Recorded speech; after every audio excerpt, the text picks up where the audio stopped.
The notice wasn't even in an envelope. It was taped dead center on my front door like a warning label.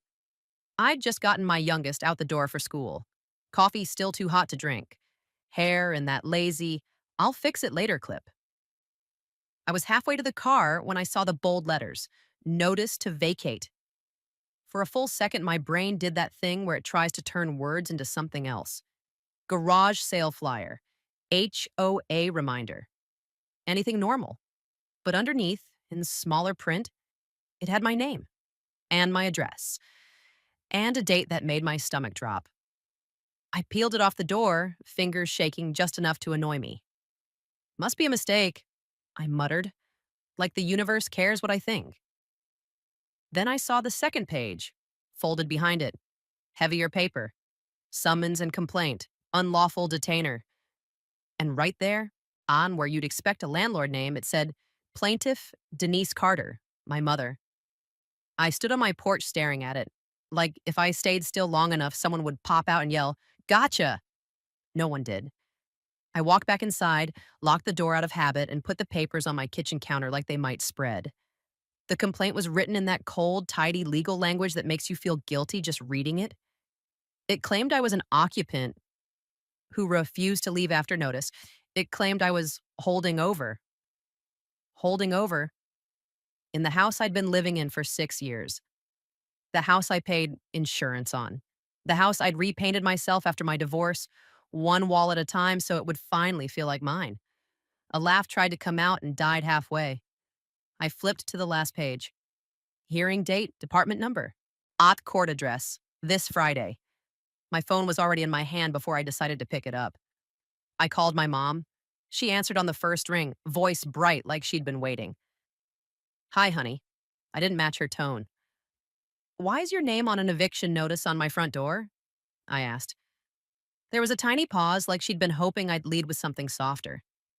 Then she sighed. Heavy, practiced? Okay, she said. Don't get dramatic. That sentence hit me harder than the papers. Don't get, I repeated, then I forced myself to breathe.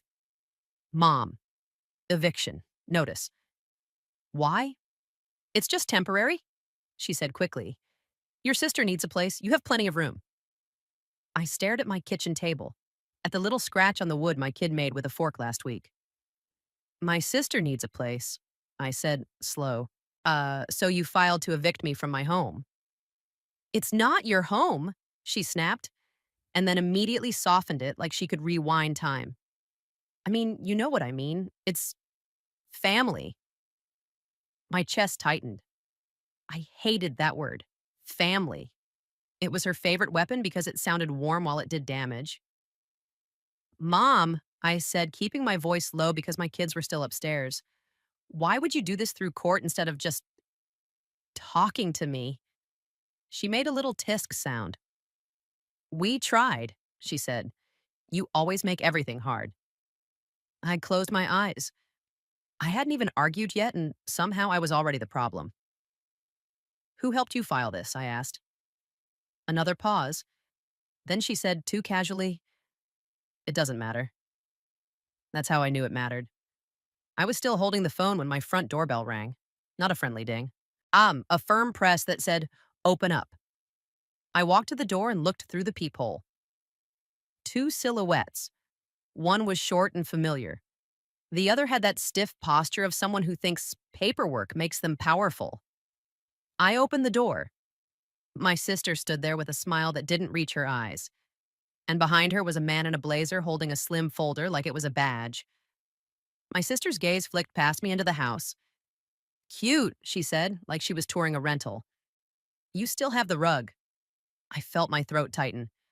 Mallory, I said, flat. She lifted her chin. Claire. My mom's voice was still on my phone. She'd stayed on the line. Of course she had. See? She said from the speaker, too cheerful. We're all together. And this is better. The man in the blazer cleared his throat like he was about to announce a flight delay. Miss Carter? He asked, eyes on me. I'm Alan Burke. I'm representing the plaintiff. I looked at him, then at my sister, then back at him. This is my mother's lawsuit, I said, and my sister's standing on my porch like she's the moving crew. Mallory smiled wider. Because I am. She turned and snapped her fingers, and that's when I noticed the SUV at the curb. The trunk was open, cardboard boxes stacked inside, labeled in thick marker, Mallory, bedroom. Mallory, kitchen Mallory, office. I almost laughed again because the audacity was honestly impressive.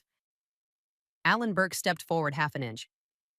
We're here to keep things calm, he said. The notice to vacate has already been served. And the court hearing is scheduled. I just found it on my door. I cut in. What do you mean already served? Mallory's eyes glittered. Oh, she said sweetly. That part's on you. I stared at her. What part? She tilted her head like she was explaining something obvious to a child. You don't get to ignore court papers and then act surprised, she said. Mom did it the right way. Not like you, always dragging your feet. My mom's voice chimed in from the phone. Mallory, be nice. Mallory didn't even look guilty. Alan flipped open his folder and spoke with that calm tone people use when they want you to stop being a person and start being a problem. The complaint alleges you're an occupant without a current lease, he said, and that you refuse to surrender possession after proper notice. I stared at him. Abashi, proper notice, I repeated. You taped papers to my door today? Mallory made a little sound. Not just today, she said. My skin went cold. I turned back to the kitchen counter and grabbed the summons packet, flipping through until I found the proof of service page. And there it was. Service address, 214 Maple Ridge, my old apartment. 2 years ago. I hadn't lived there since my youngest still needed a booster seat. I looked up slowly. Mallory was watching me like she'd been waiting for that exact moment. My mom's voice came through the phone, thinner now. Claire, you served me at an address I don't live at, I said, and my voice sounded weirdly calm, like it belonged to someone else. Alan didn't answer. He didn't have to. He just adjusted his grip on the folder. Like this wasn't his first time watching someone realize they'd been boxed in. Mallory stepped closer, lowering her voice. It's not personal, she said. It's just efficient. And then she did the thing she always does when she thinks she's already won. She pulled out her phone and typed, thumbs flying. Mine buzzed a second later. A text from Mallory. By the time you respond, it'll be too late. Mom served Maple Ridge on purpose. Default is basically done. Friday, the judge signs it. Saturday, locksmith. Your stuff can stay in the garage. I stared at the screen. My heart was hammering, but my mind got very clear. Because that wasn't a threat. That was a confession. Neat, time-stamped, and delivered straight into my hand. Mallory watched my face, waiting for me to break. Instead, I quietly took a screenshot. Then another. Then I turned my phone to airplane mode like I was protecting evidence from the world. Alan Burke's eyes flicked down to my phone, then back up. What are you doing? He asked. I looked at my sister and kept my voice even. Saving your mistake, I said. Mallory's smile twitched, just slightly. And for the first time that morning, I felt something besides panic. Not rage, not heartbreak. Just the steady realization that if she was sloppy enough to text that, she was sloppy enough to lose. I didn't slam the door in their faces. I wanted to, believe me. But I'd learned the hard way that when your family decides to go legal, every little reaction gets turned into a story about you being unstable. So I kept my face neutral, shut the door and locked it like that still meant something. And then I did what my sister didn't expect. I stopped spiraling and started building a folder. I printed the screenshots. I emailed them to myself. I saved them to a cloud folder with a boring name like kitchen receipts. Because if Mallory ever got into my phone, she'd go hunting for something labeled eviction war. She was predictable like that. Next, I called the one person I knew who wouldn't sugarcoat anything, Jasmine Holt, a woman I'd met through the PTA who worked in property management. She was the kind of person who always had gum, always had a pen, and always had a read on people. She picked up and said, "If this is about carpool, I'm quitting." "It's worst," I said. "My mom filed an eviction to move my sister in." There was a beat of silence. Then Jasmine exhaled once. "Oh, she went full villain," she said. "Okay. Send me the papers." I snapped photos, texted them over, and waited. Her response came fast. "Unlawful detainer, fast track. If you do nothing, they steamroll you. If you respond right, you can stop it." Then she called.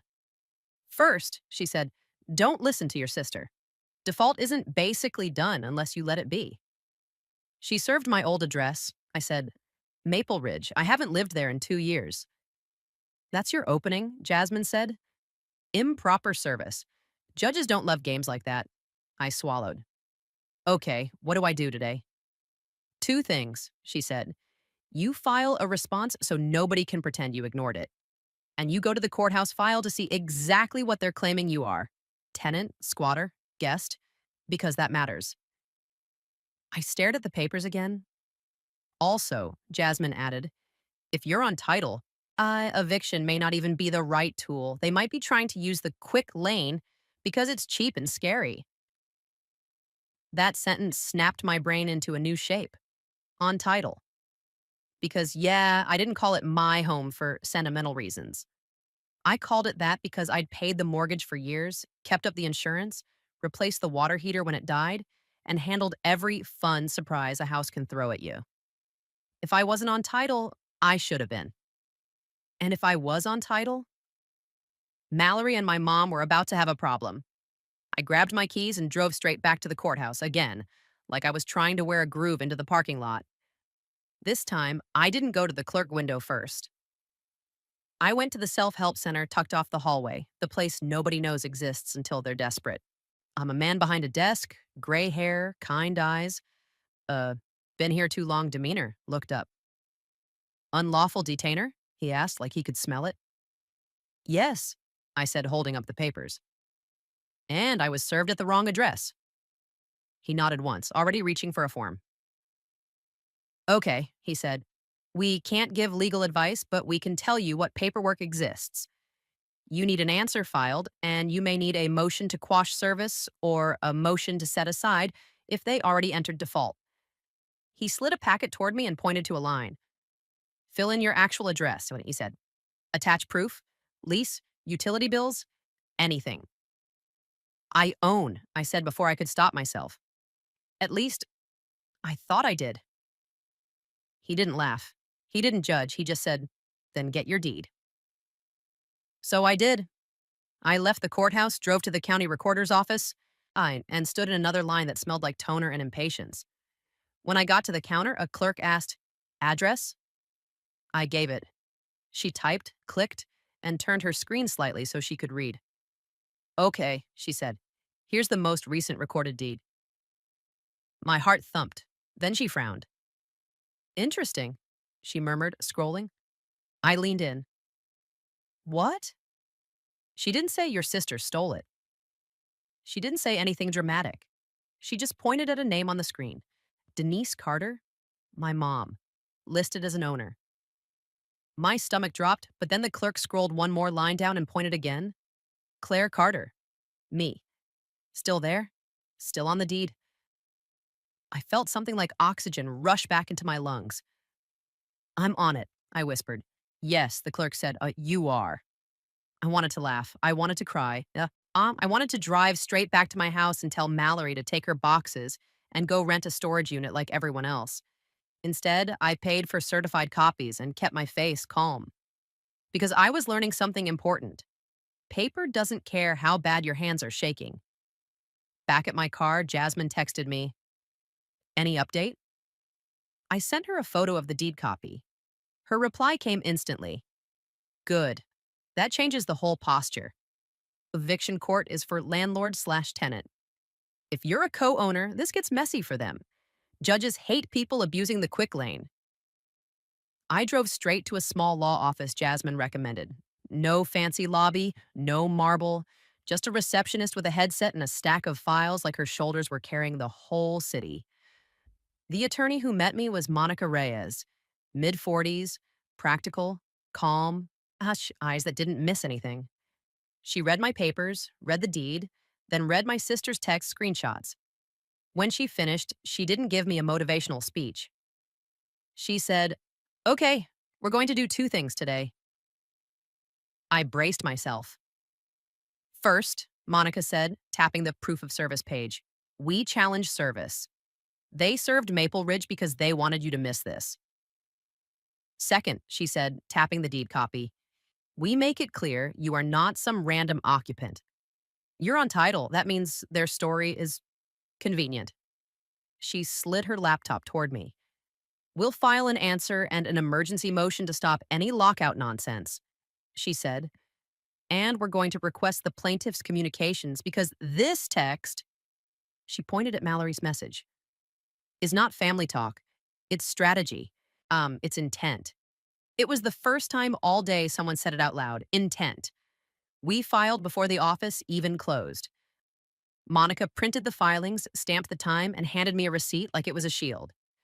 "Keep this in your car," she said. "If anyone shows up claiming they have an order, you ask to see the judge's signature, not your mother's confidence." I drove home on edge, but steadier, until I opened my front door. My hallway wasn't my hallway anymore. There were boxes stacked along the wall like they already belonged there. Not in the SUV outside, inside my house. Labeled Mallory, Kitchen Mallory, Master Mallory, Storage. I stood there for a second, staring like my brain couldn't accept the audacity had crossed the threshold. Then my phone buzzed, a text from my mom. "Please don't make a scene. Your sister's stressed. It's only temporary." Temporary? With boxes in my hallway. I turned slowly and looked at my lock. No damage, no forced entry, which meant only one thing: someone used a key. My hands went cold. I walked to the little dish by the door where I kept my spare, empty, and from somewhere in the back of the house, I heard a faint thump, like someone had just set something down. My heart jumped into my throat. I didn't yell, I didn't announce myself. I pulled out my phone, hit record, and said softly to myself, "Okay, great. Now we're doing it this way." Then I took one step forward, and Mallory's voice floated from my kitchen, casual as if she'd always belonged there. "Oh, good. You're home." I kept my phone recording as I walked toward the kitchen, iron because something in me had finally accepted the truth. Mallory didn't want a conversation. She wanted a moment she could twist. She was leaning against my counter like she'd always lived there, scrolling on her phone with one of my coffee mugs in her hand. My mug. She looked up and smiled. "You're late." I didn't answer that. I nodded at the boxes in the hallway instead. "Why are your things inside my house?" I asked. Mallory took a slow sip like she was on a patio. "Because I'm moving in." "That's not how moving in works," I said. "Oh, it is when Mom says so," she replied, and that smug little smile came back. "She's on the deed. You're on the deed. Family, shared house, shared space. You know, sharing." She said sharing like she'd invented it. I kept my voice steady. How did you get in?" Her eyes flicked toward the little dish by the door, empty now, and her smile widened. "Spare keys are such a cute idea," she said. "Very trusting of you." My stomach tightened, but I didn't let it show. "So you took my spare key," I said. "From my home." She shrugged. "Relax. I didn't steal your social security number. It's just a key." I almost laughed because she sounded exactly like my mom's. "It's just temporary." Different words. Same strategy. Make it small so you look crazy for reacting. Mallory set the mug down and started tapping on her phone again. "Mom said you'd make a scene." "I'm not making a scene," I said, holding my phone up slightly. "I'm making a record." Her eyes snapped to my phone. "Oh my God," she scoffed. "You're filming me? That's wow." And there it was, the bait. If I got loud, she'd have her clip. If I got physical, she'd have her story. If I cried, she'd call me unstable. So I did the only thing that kept me in control. I called Monica. Monica picked up fast. Claire, I'm home, I said. Mallory's inside. Boxes are in my hallway. My spare key is gone. There was a pause, just long enough to tell me she was switching into work mode. Okay, Monica said. Don't touch her. Don't touch the boxes. Keep recording. Ask her one question. Does she have a court order right now that allows her to take possession? I looked at Mallory. Do you have a court order that lets you be here like this? Mallory rolled her eyes. We have a hearing Friday. It's basically done. Monica heard it through the phone. Ask again, Monica said quietly. Right now, today, court order. I didn't change my tone. Today, do you have an order? Mallory's smile tightened. Not yet. Good, Monica said, louder now. Claire, I'm calling for a civil standby. An officer can't kick her out if your mom invited her as a guest, but an officer can document the situation and make it clear there is no lockout authority. If she tries to change locks or remove you, that becomes a different problem. Mallory's face shifted the moment she heard officer. You called the cops, she snapped. Monica's voice stayed calm.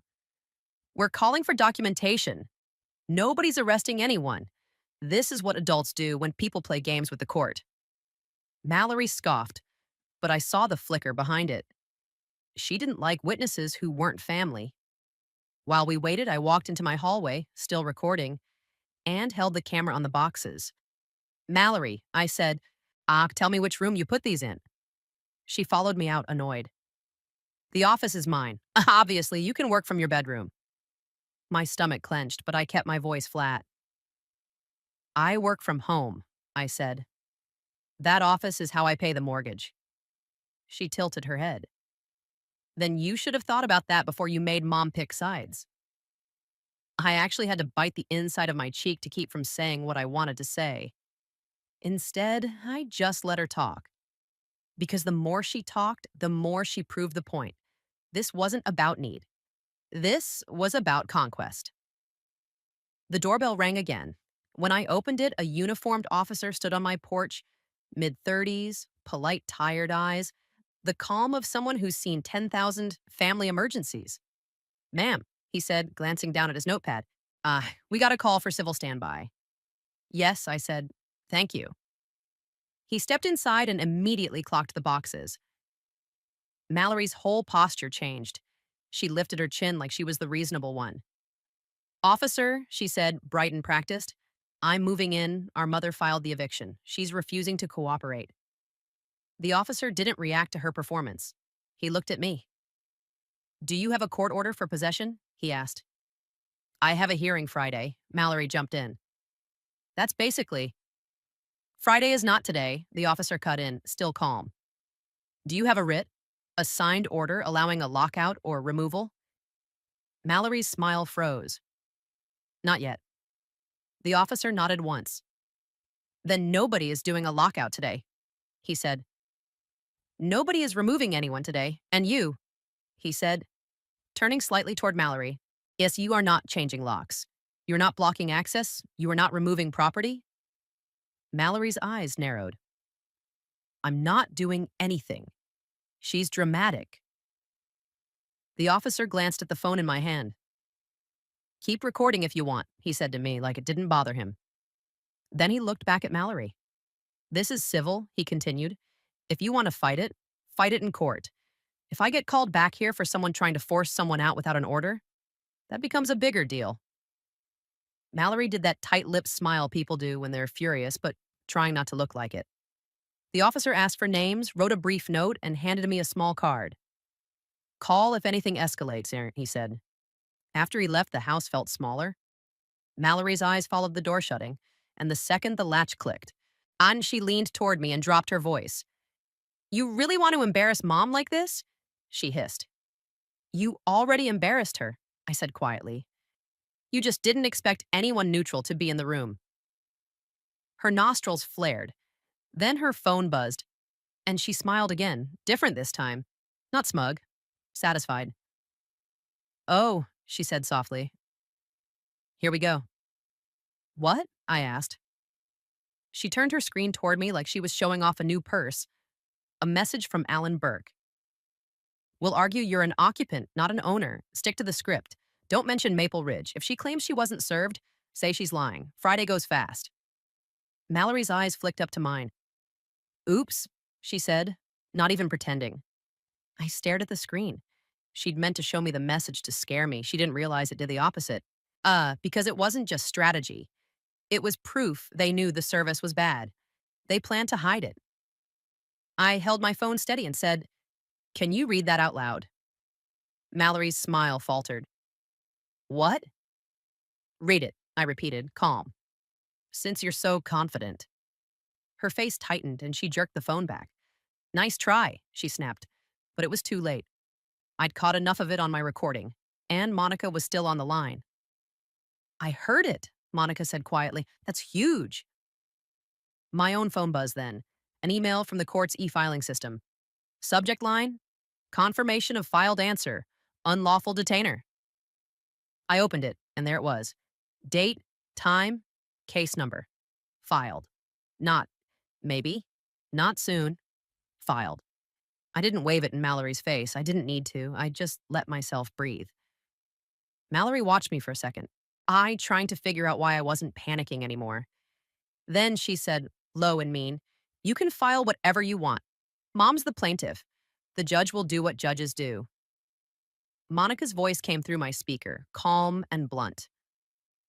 Actually, Monica said, judges do what the paperwork supports, and right now your sister just handed us proof your side planned to mislead the court. Mallory's eyes narrowed. Who is that? My attorney, I said. That word hit Mallory like a slap. Her confidence didn't disappear, but it cracked. Just enough. And Monica added one more thing, like she was setting a chess piece down without announcing it. Claire, I'm filing a request for the court to compel the text messages and address the improper service at the start of the hearing. And I want you to forward me every message Mallory sends from now until Friday. Mallory's jaw tightened. You think you're so smart, she said. I looked at her, still recording, still calm. No, I said. I think you got sloppy. She stared at me for a long beat, then turned and walked back toward my kitchen like she was reclaiming the space with her footsteps. Over her shoulder, she tossed out one last line, airy and cruel. Friday, you'll be crying in the parking lot. I didn't answer her. I just walked to my laptop, opened a new folder, and started dropping in proof like I was building a wall, one file at a time. Because Friday wasn't going to be about who sounded confident. It was going to be about what the judge could read. And now, I had exactly what he'd need. Friday showed up like a deadline with teeth. I dropped my kids at school a little early, hugged them a little too long, then sat in my car for a minute with both hands on the wheel, just breathing. Because I didn't trust myself to walk into a courtroom feeling like my ribs were full of bees. Monica had told me to bring 3 things and leave everything else at home. The certified deed, the service page showing Maple Ridge the texts, screenshots, plus printouts. Don't bring your whole life, she said. Bring what proves your point. Jasmine met me outside the courthouse anyway. She had a travel mug and that look she gets when she's about to watch someone get exactly what they earned. Your sister inside? She asked. I nodded. Boxes still in my hallway. Jasmine shook her head. I swear. Some people treat a house like a group project. Monica arrived a minute later with a thin binder. Not the kind that makes you look important. More like the kind that says, I'm not here to perform. I'm here to finish. As we walked in, Monica leaned close and said quietly, 2 goals today. 1, stop the eviction and expose the service game. 2, get a court order that shuts down any lockout nonsense while they regroup. Can the judge do that? I asked. Monica gave me a look that said, watch. The hallway outside the courtroom was already packed. Landlord cases, tenant cases, people holding plastic folders like life rafts. Everyone looked tired before the day even started. Then I saw them. My mom sat in the second row like she was at a school play, hands folded, face calm. Her cardigan was the I'm harmless color. Mallory was beside her, scrolling, perfectly relaxed. She wore a blazer like she was the reasonable one, and Alan Burke stood a few feet away, speaking low to a man I didn't recognize. Tall, older, the kind of guy who looks like he hates waiting. A friend, an advisor, an ally. Mallory looked up, saw me, and smiled like she'd been saving it. Mom's eyes softened in that way that used to make me feel guilty even when I'd done nothing wrong. Claire, she said, quiet and pleading, we can still talk. Monica stepped slightly in front of me, not aggressive, just present. Good morning, Miss Carter, she said. My mom blinked like she'd forgotten attorneys come with voices. Alan's smile was smooth. Ms. Reyes, he said, ready to get this resolved? Absolutely, Monica replied, and her tone made resolved sound like ended. The bailiff opened the door and called out the department number. People shuffled in. Inside, the courtroom had that flat, fluorescent energy that makes everything feel less personal. Until your name gets called. We sat. We waited. Then, Carter versus Carter. My stomach tightened at the sound of it. My own last name, twice, like the universe was being sarcastic. Monica stood. Alan stood. My mom and Mallory stood behind him. The judge looked down at the file, then up over his glasses. He didn't look dramatic. He looked busy. Unlawful detainer, he said. Plaintiff seeks possession. He turned to Alan. Counsel, your client's position. Alan's voice came out practiced. Your Honor, the defendant is an occupant, he said. No current lease. Notice served. Possession demanded for the owner. The judge nodded once, as if that story fit the slot in his day. Then he looked at Monica. Defense? Monica didn't rush. She didn't argue like it was a family fight. She handed the clerk one sheet first. Your Honor, we filed an answer and an objection to service. No, she said. The plaintiff served an address where my client does not live. The judge's eyes dropped to the paper. Service address? He asked. Monica didn't even need to look. Maple Ridge, she said. The judge's mouth tightened slightly. That's not the property address, he said. No, Monica replied. It is not. My client hasn't lived there for 2 years. Alan opened his mouth. The judge held up a hand without even looking at him. Counsel, the judge said, still reading. Service is not a suggestion. And if she wasn't served properly, default and notice arguments get shaky fast. Mallory shifted behind Alan. Not much, just enough. Then Monica placed the second sheet. And Your Honor, she said, there's another issue. This is not a landlord-tenant relationship. My client is on title. The judge finally looked up fully. On title, he repeated. Monica handed up the certified deed. Alan's eyes flicked to it and he went a fraction too still. The judge took it, read the names, then paused longer than he had on anything else. Then he looked at my mom. Ms. Carter, he said, you're the plaintiff? My mom nodded, face composed. Yes, Your Honor. And you're listed here as an owner, the judge said, tapping the deed. Yes, my mom said softly. The judge's finger moved down one line. And so is the defendant, he said. My mom's lips pressed together. Mallory's smirk wavered. The judge looked back at Alan. You filed an unlawful detainer to remove a co-owner? He asked. Alan's voice stayed smooth, but now it had that faint tightness of someone trying to keep the car straight on black ice. Your Honor, the deed may list her name, but what? The judge asked, calm. Either she's on title or she isn't. Alan started again. We believe her interest is... Belief isn't evidence, the judge said, still not raising his voice. And unlawful detainer is not where we try title disputes. This is a summary process. Monica nodded like she appreciated him saying it out loud. Exactly, she said. This is an improper use of the unlawful detainer process, and it was served at the wrong address. The judge leaned back and exhaled slowly. And then he did something that made my heart pound harder than anything Alan said. He turned to Mallory. Ms. Pierce, he said. Mallory blinked, surprised to be addressed directly. Yes, Your Honor? She said, sweet. You're not a party, he said. But you're clearly involved. Are you the one moving into the property? Mallory lifted her chin. I just need a place temporarily. The judge's gaze didn't change. Temporarily, he repeated. And the plaintiff filed to evict the co-owner so you can move in. My mom started, Your Honor, it's family, and she's Ms. Carter. The judge cut in. Family is not a legal argument.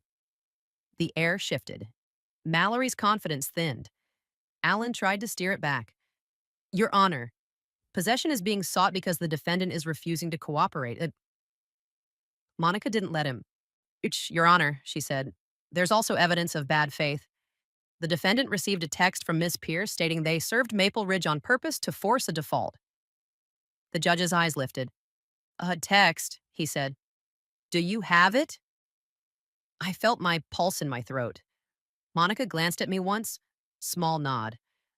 I stood, walked to the clerk, and handed over the printout. My hands steady now because I'd read it a dozen times. The judge took the page.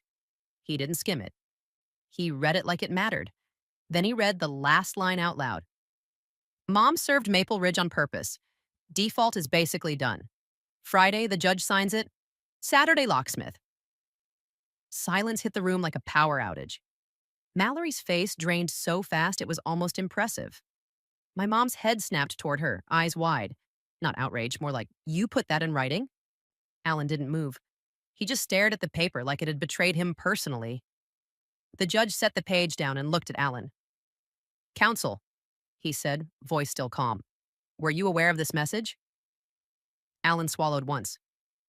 Your Honor, The judge raised a hand again. Don't, he said. Not yet. He turned to my mom.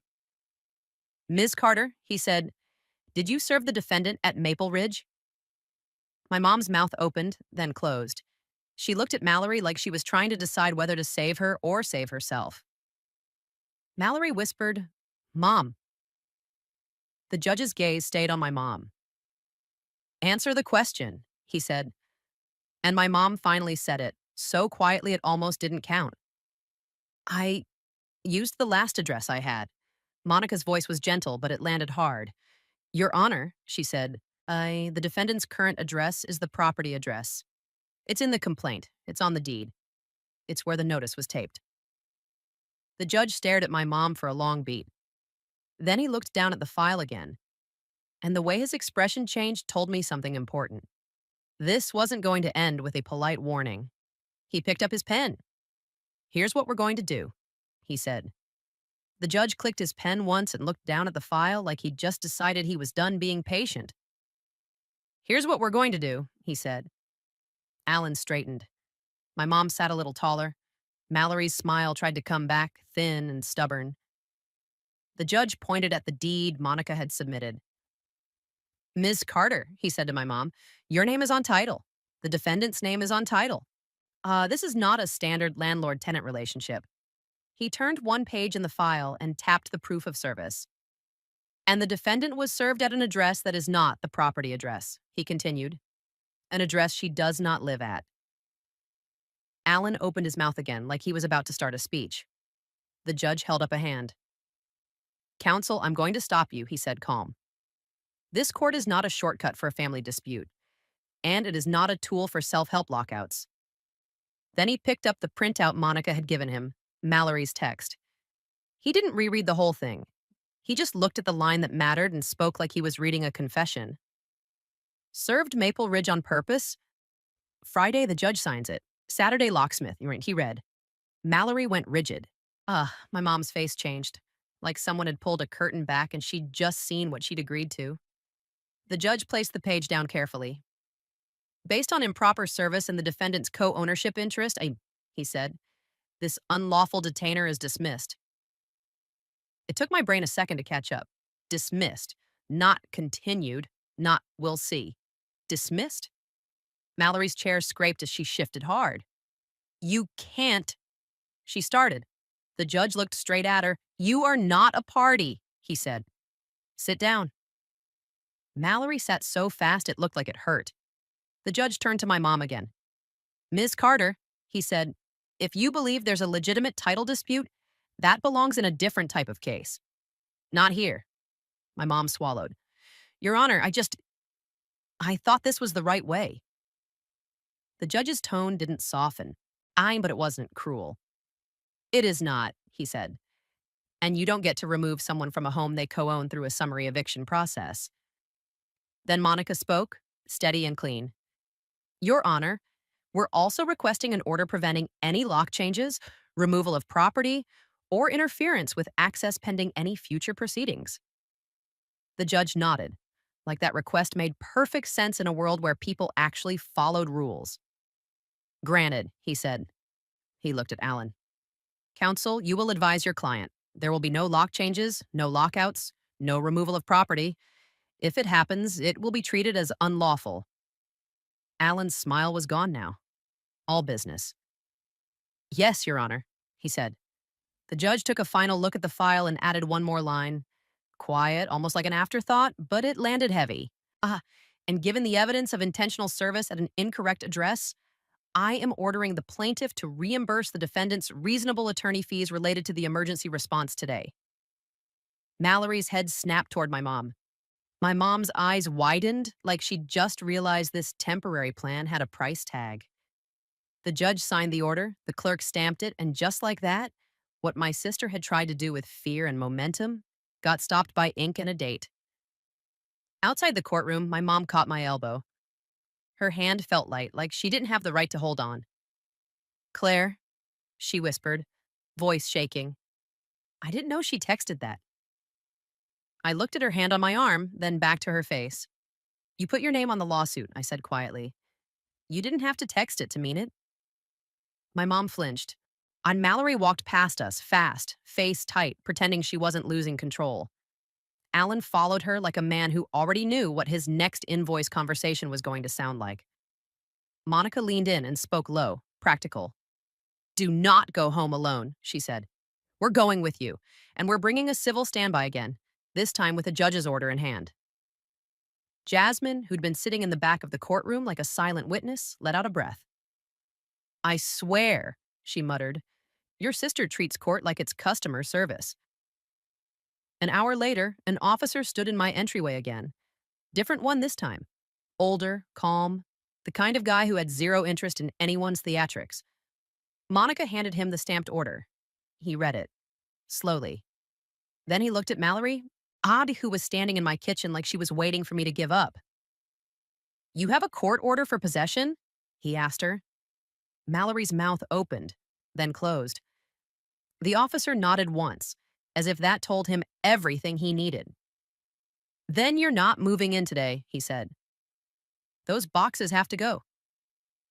Mallory laughed once, sharp, disbelieving. You can't make me. The officer didn't raise his voice. Yes, he said, I can. Not because this is an eviction. Because you don't live here, and the homeowner is telling you to remove your property. He turned to me. Ma'am, he asked, do you want her trespassed if she refuses to leave? That word, trespassed, hit Mallory like a slap. She stared at me, daring me. My heart was still pounding, but my voice came out steady. Yes, I said, if she refuses. Mallory's face twisted. Wow, you're really doing this.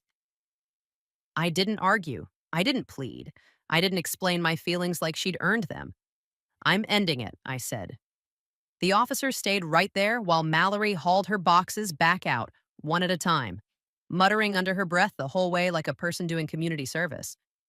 Jasmine stood with me in the hallway and murmured, labeling the boxes master was ambitious.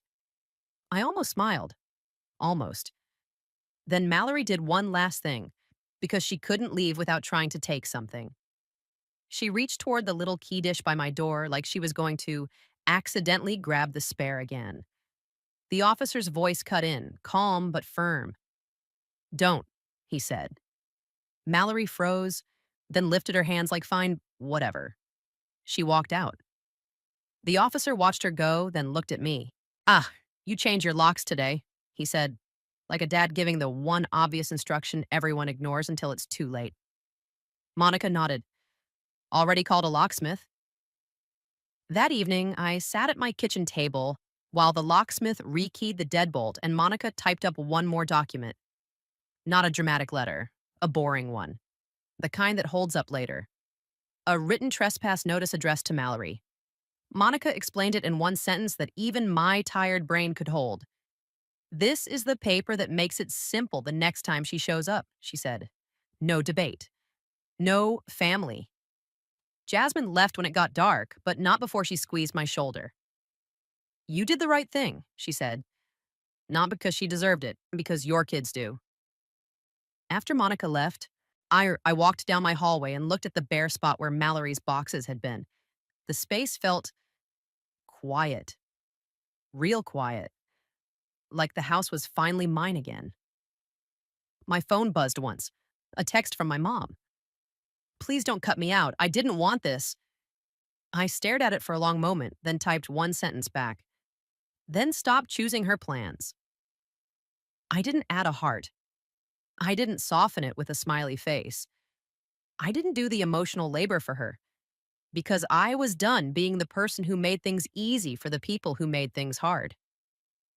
2 weeks later, the consequences didn't look like a movie scene. They looked like paperwork that actually matters. Monica emailed me a stamped copy of the fee order. My mom had to reimburse the attorney time for the emergency response. Not because I wanted revenge, but because courts don't love being used like a crowbar. My bank didn't freeze. My home didn't get locked out. Nothing got seized. And the best part? Mallory tried to come back, not with boxes, just with that confident knock like she thought time would make me forget. She stood on my porch and said, "Let me in, we need to talk." I didn't open the door. I opened my doorbell camera app and spoke through it. "No," I said, "you're trespassed." She laughed until she realized I wasn't bluffing, because I didn't argue.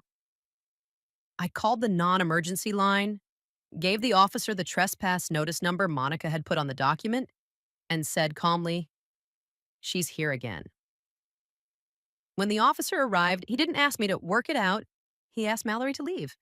And when she tried the same little performance, I'm family, but I'm allowed, he said the simplest thing in the world. Family doesn't override trespass. She left. Not triumphant, not smirking, just mad. And honestly, I could live with her mad because my kids slept through the night again, because my hallway belonged to us, because the judge read one text out loud, and the whole plan collapsed under its own arrogance. I didn't win by being louder, I won by being clear.